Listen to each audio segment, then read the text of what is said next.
افغانستان میں چند لوگ ایسے ہیں، جب امریکہ گیا ہے نا تو کچھ ایسے لوگ طالبان کی صفوں میں ڈال کے گیا ہے جو امریکہ کے لیے کام کریں۔ مفتی عبدالرحیم صاحب تو بہت پہلے سے یہ بات کہہ رہے تھے کہ طالبان کی صفوں میں ایسے لوگ گھس چکے ہیں جو امریکہ کے ایجنڈے پہ کام کر رہے ہیں، ان کو امریکہ ٹھیک ٹھاک پیسہ دے رہا ہے۔ ہم جب پاکستان کے فیور کی بات کرتے ہیں تو لوگ کہتے ہیں ڈالر مفتی، ڈالر ہم نہیں ہیں بھائی۔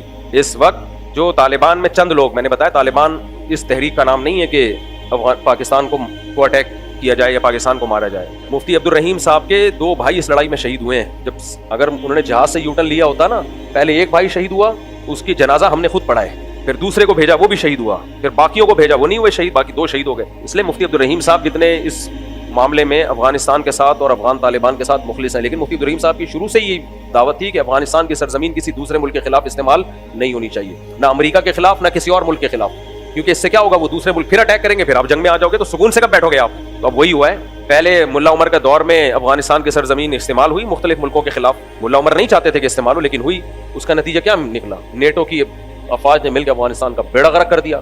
اب دوبارہ وہاں حکومت قائم ہوئی ہے تو بھائی آرام سے بیٹھو۔ اب امریکہ پھر ان کو پش کر رہا ہے پیسے دے کے کہ پاکستان پہ اٹیک کرو۔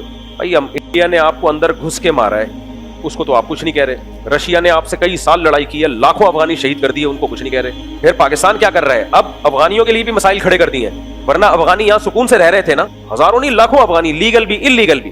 ہوا کیا ہے کہ جب وہاں سے خارجیوں کے اٹیک ہونا شروع ہوئے، وہ ظاہر اٹیک افغانی لوگ کر رہے تھے، تو پھر پاکستان نے یہاں سے افغانیوں کو نکالنا شروع کر دیا، تو یہ افغانی بھی مصیبت میں آئے اور دوبارہ 2 اسلامی ملک آپس میں لڑ پڑے ہیں۔